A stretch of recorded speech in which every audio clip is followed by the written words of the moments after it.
हिलाया नहीं, और जब रक्त बह करके और गुरु जी के शरीर में टच किया ना, तो गुरु जी की आंखें खुल गई। गुरु जी ने देखा इतना रक्त बह रहा है, दर्द, इतना बड़ा दर्द तुमने बर्दाश्त किया, तुमने बताया क्यों नहीं, तुमने मुझे जगाया क्यों नहीं। आज मुझे समझ में आ गया कि जो ब्राह्मण होता है तो ब्राह्मण कोमल होता है, ब्राह्मण जो है वो कोमल हृदय वाला होता है, ब्राह्मण इतना दर्द बर्दाश्त नहीं कर सकता। मुझे पता है कि तुम जो है ब्राह्मण नहीं हो, अगर ब्राह्मण होती तो ब्राह्मण इतना दर्द बर्दाश्त नहीं कर पाता। आज वो हाथ जोड़ लेता है, और वही हमारे जो है परशुराम जी ने श्राप दिया ना कि बेटा तुमने झूठ बोल करके विद्या प्राप्त किया है। हमारा शास्त्र भी कहता है अगर हमारे पास कोई आता है महाराज तो अपना वो दुख ही लेकर के आता है कि गुरु जी हमारे पास ये दुख है, और हम लोग क्या करते हैं, अगर हम उसे अच्छी बात बताते हैं महाराज तो ठीक है, लेकिन अंधेरे में डाल करके अगर हम उससे पैसा लेते हैं ना, तो आप लोग कहते हैं ना कि जो धन जैसी आवत है सो धन वैसी। अगर हम परिश्रम करके लेंगे महाराज तो यहाँ से जो हमको धन मिलेगा उससे हमारी व्यवस्था बढ़ेगी, और किसी से अनायास हमको ज्यादा मिल जाएगा ना तो महाराज वो वैसे चला भी जाएगा। तो बेटा तुमने झूठ बोल करके जो है ज्ञान अर्जित किया है, शिक्षा प्राप्त किया है, जो भी तुमने विद्या प्राप्त की है ना, जब तुमको विशेष जरूरत रहेगी उसी टाइम तुम्हारी विद्या तुमसे दूर हो जाएगी। विचार करिएगा। और यही कारण था ना कि जब युद्धभूमि में खड़ा था, आर्य पार की लड़ाई चल रही थी, लेकिन फिर भी ऐसे टाइम पे उसकी जो है विद्या गुम हो गई महाराज, और वो कर्ण जो है मारा गया। नहीं तो कर्ण को कोई मारने वाला चूंकि उनकी चर्चा नहीं है। और यहाँ समस्या हो गई क्योंकि अगर प्रभु सो गए हैं कि विष्णु सो गए हैं तो विष्णु को जगाएगा कौन, तो किसी की हिम्मत नहीं है जगाने की। लेकिन देवताओं ने सोचा अगर जगेंगे नहीं तो जगिया कैसे होगा, अगर जगेंगे नहीं तो जग कैसे होगा। तो ब्रह्मा जी ने दीमकों को बुलाया। दीमक जानते हैं ना, दीमक, दीमक जानते हैं नहीं, कि कहीं कोई बड़ी बड़ी मिट्टी भी हो मरा तो चाल करके उसको भुरभुरा बना देंगे, चाल करके भुरभुरा बना देंगे। तो ब्रह्मा जी ने दीमकों को बुलाया, एक काम करो, जो जिसपे धनुषिया टिका हुआ है ना, तो जहां टिका है वहां का मटिया तुम लोग चाल दो, वहां का मिट्टी जो है तुम लोग चाल दो। जब चाल दोगे ना, तो जब चालोगी तो धीरे से वो जो है नीचे दबेगा, और हमारे प्रभु जब थोड़ा सा इधर उधर कहीं गिरेंगे ना तो उनकी निद्रा जो है खुल जाएगी और हम लोगों का काम हो जाएगा। लेकिन ये कौन जानता था कि होली जो है वो प्रबल होती है। दीमकों ने कहा भैया ये तो गलत बात है, हम ये नहीं करेंगे। आखिर ऐसा कर्म हम करेंगे हमको दोष भी लगेगा निद्रा भंग करने का, लेकिन इसमें हमारा फायदा क्या होगा।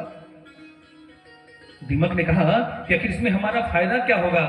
तो कहा कि फायदा क्या होगा। तो ब्रह्मा ने कहा जग में तुमको भी स्थान दिया जाएगा, जग में तुमको भी स्थान दिया जाएगा। महाराज कई स्थान तो दिए गए वो तो ठीक है, लेकिन जो आप लोग हमनियां करते हैं ना, तो लोग हमनियां ले ला तो फेंके ला लोग ऐसे ऐसे। हाँ, जितना महाराज समनमा जो है हवन कुंडमा में ना गिरी तो ओकर दुना चरगुना जो है बाहरवा छिटाला, उसका दूना त्रिगुना जो हमारा बाहर छिटता है। तो कहा कि ऐसा जो जगह रहेगा ना, जो ऐसी व्यवस्था रहेगी वो तुमको जो है मिल जाएगी, जो बाहर गिरेगा वो भाग जो है वो तुम्हारा रहेगा, वो तो ठीक है। आज दीमकों ने चालना शुरू किया, देवता लोग चुपचाप बैठ के देख रहे हैं, और जब देख रहे हैं चालना शुरू किया तो जो ही जो है मिट्टी भुरभुरी हुई ना, तो धनुष जो है धीरे से ढीली हुई, और जो ही प्रत्यंचा ढीला हुआ महाराज तब तक जो है तीर कमान से, और जब तीर कमान से निकला तो भगवान का गर्दनमा लेकर के जो है वो उड़ गया। गर्दन जो है भगवान का कटा, और महाराज नमक वाला जो सागर था उसी में जाकर के विष्णु भगवान का जो गर्दन है वो नमक वाले सागर में जाकर के गिरा, और जो ही सागर में गिरा महाराज तो यहाँ देवताओं में जो है भगदड़ मच गई। ये क्या हो गया। आज जो संसार का पालन करता है महाराज उसी का गर्दनमा चला गया, वही नहीं रहेगा तो संसार चलेगा कैसे। आज देवता लोग जो है त्राह त्राह करते हैं, किसी को कुछ समझ में नहीं आता, और जब नहीं समझ में आता तो सभी दौड़ करके महाराज इस माँ जगदम्बा के पास आते हैं, जिसके दरबार में हम लोग विराजमान है ना। महाराज इस जगदम्बा के पास आते हैं कि न ते रूपम वितम सकल भोने कोपी निपुणते न नमना सख्याते योगमी हो पुरुषोत्तम। हे मां, आज हम लोग कहां फंस गए। आज हम लोगों ने किया तो कुछ नहीं, लेकिन सारी गलती जो है वो हमारी है। आज अगर भगवान का गर्दन कटा है तो उसका दोष हमको लगेगा। महाराज ये सोच करके माँ जगदम्बा के लोग सुंदर सुंदर श्लोकों से निवेदन करते हैं, हे माँ जगदम्बा हमारी पापों से हमको छुटकारा दिलवाइए, और जो ये हमसे जो अनिष्ट कार्य हुआ है महाराज, हे माँ जगदम्बा इसको पूर्ण करवाइए। आज सभी जो है महाराज रोते हैं, और जब रो रहे थे, बिलक रहे थे ना, तो माँ जगदम्बा का जो स्वरूप है वो प्रकट होता है। जो आज सभी जगदम्बा वो प्रकट होती है, और जब प्रकट होती है कि देवताओं तुम लोग चिंता ना करो, तुम लोगों के ऊपर जो विपत्ति आई है ना, ये विपत्ति पहले से फिक्स है, ये विपत्ति जो है पहले से फिक्स है। आज हम लोग यहाँ कथा कर रहे हैं, सतचंडी महायज्ञ कर रहे हैं, तो महाराज इस समैया पहले ही से फिक्स बा, हम लोग तो अब आके फिक्स कहीं नहीं जाना, लेकिन महाराज यहाँ का होखे बाबू पहले ही से, महाराज जो कुछ होना वो पहले से ही फिक्स हो गया है कि आपके जीवन में ये घटनाएं घटनी है। तो क्या हम टाल सकते हैं क्या? महाराज टाल नहीं सकते। आज मैया जो है वो कहती है तुम चिंता ना करो, ये होनी जो है पहले से ही फिक्स थी। जो लक्ष्मी मैया ने श्राप दिया था, आज उसी का प्रभाव है कि भगवान का गर्दन कटा है।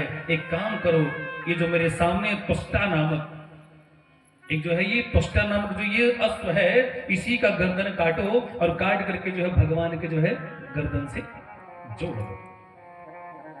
तो महाराज सभी देवताओं ने सोचा कि कौन काटेगा, तो कहा कि देवताओं के भी एक जो है बनाने वाले काम करते हैं। कौन है? तो कहा कि विश्वकर्मा जी महाराज।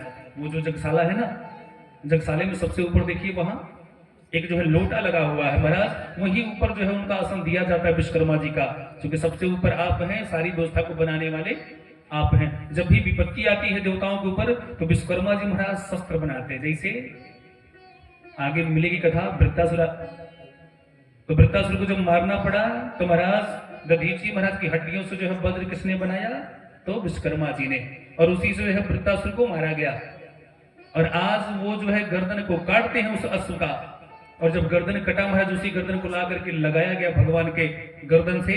तो जब भगवान का आधा सरिया जो है ऐसा दिखा, और आधा जो है जब अश्व वाला घोड़े वाला दिखा, तो महाराज जैसे हयग्रीव था वैसे हमारे परमात्मा हो गए। बोलिए हयग्रीव भगवान की, वृंदावन बिलाल की। श्री कृष्ण गोविंद हरे मुरारे, हे नाथ नारायण वासुदेवा। श्री कृष्ण गोविंद हरे मुरारे, हे नाथ नारायण वासुदेवा। श्री कृष्ण गोविंद हरे मुरारे, हे नाथ नारायण वासुदेवा। श्री कृष्ण गोविंद हरे मुरारे, हे नाथ नारायण वासुदेवा। पितुमात स्वामी सखा हमारे, पितुमात स्वामी सखा हमारे, पितुमात स्वामी सखा हमारे, पितुमात स्वामी सखा हमारे। हे नाथ नारायण वासुदेवा। हे नाथ नारायण वासुदेवा। श्री कृष्ण गोविंद हरे मुरारे, हे नाथ नारायण वासुदेवा। श्री कृष्ण गोविंद हरे मुरारे, हे नाथ नारायण वासुदेवा। श्री कृष्ण गोविंद हरे मुरारे, हे नाथ नारायण वासुदेवा। श्री कृष्ण गोविंद हरे मुरारे, हे नाथ नारायण वासुदेवा। हे नाथ नारायण वासुदेव। बोलिए वृंदावन बिलाल की जय। तो कहा महाराज, आज ऐसे चरित्र को जो भी मानव सुनता है, भगवती के ऐसे चर्चा को जो भी मानव सुनता है महाराज, तो कहा कि उसके सारे पाप जो है नष्ट होते हैं, और कहा कि अनायास में उसको सारी सिद्धियों की प्राप्ति हो जाती है। जीवन में जितना हमने पाप किया है ना, केवल एक प्रसंग सुनने मात्र से, लेकिन केवल सुनने मात्र से नहीं, अगर देवी जी की महिमा सुने हैं तो जब देवी जी की आराधना करेंगे तब अनायास हमारी सारी प्राप्ति होगी। नहीं तो महाराज हमको कुछ मिलने वाला, सभी ईश्वर की प्राप्ति तभी हो सकती है जब हम करेंगे। लोग कहेला ना कि करबो ना तो, हाँ, और उस पर भी करेंगे नहीं महाराज तो मिलने वाला कुछ है नहीं। और जब माँ की सेवा नहीं करेंगे महाराज तब भी कुछ मिलने वाला